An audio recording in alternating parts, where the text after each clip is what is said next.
Question 31. A sample of river water contains a high concentration of nitrate. Question 31. A sample of river water contains a high concentration of nitrates from fertilizers. Which statements about the river water are correct? Now, if it contains a high concentration of nitrates, these are salts. In chemistry, in physical chemistry, we have something we call colligative properties. Okay, if I have my container here and it has dissolved salts, remember we are having these particles of water.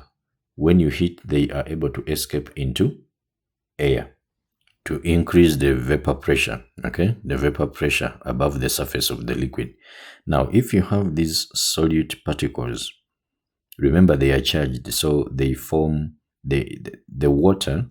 Remember, water has gotten this is its structure. Because oxygen is more electronegative, it is going to be partially negative, and then this one partially positive, because oxygen tends to pull the bonding electrons from hydrogen to itself. That's why it becomes partially negative.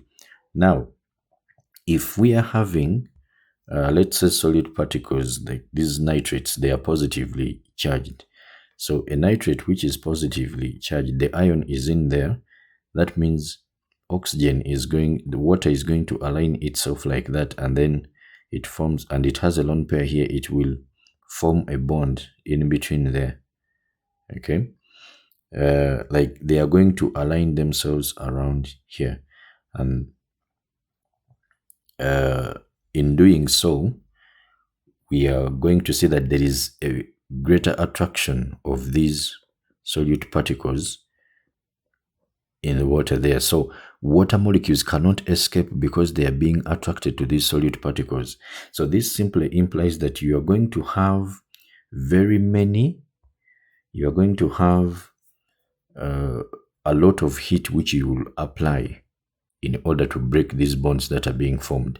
So this one is going to boil at a temperature which is above 100 degrees C. So that's why here the water cannot boil at 100 degrees C. This is the boiling point of pure water without any dissolved salts. Okay, and then the freezing point of water, we know that it is 0 degrees. That is for pure water. So if we have these dissolved salts, then this one is going to deviate from the 0.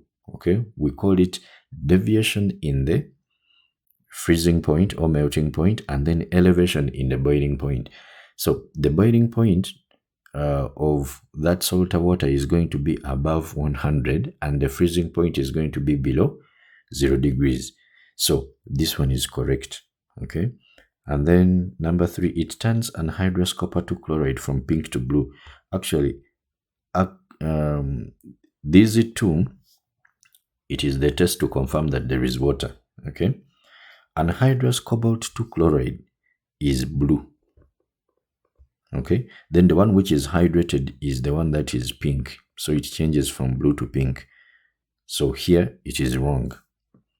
And then it turns anhydrous copper 2 sulfate from white to blue. Anhydrous copper 2 sulfate is a white powder, so it turns to blue and it forms those crystals. Okay, so that one is correct. So the answer has to be 2 and 4, which is a D.